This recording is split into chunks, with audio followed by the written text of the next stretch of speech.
Здравейте, 21 май 2010, Кардиф, Уелс, петък вечер, слънчево време, след обед и това е един хубав парк зад мен, където всички са се изтегнали и се почиват след дългата работна седмица и се наслаждават на животът.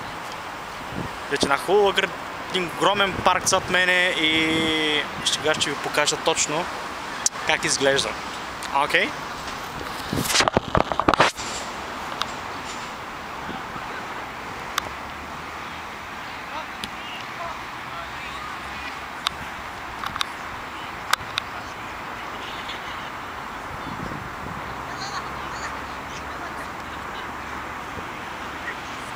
С големите красиви хубави дървета, с хора, които си почиват, с хора, които са се излегнали, някои се пекат, свеж въздух, въобще наистина е красиво, страхотно е.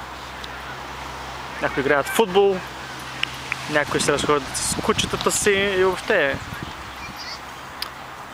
хубаво е.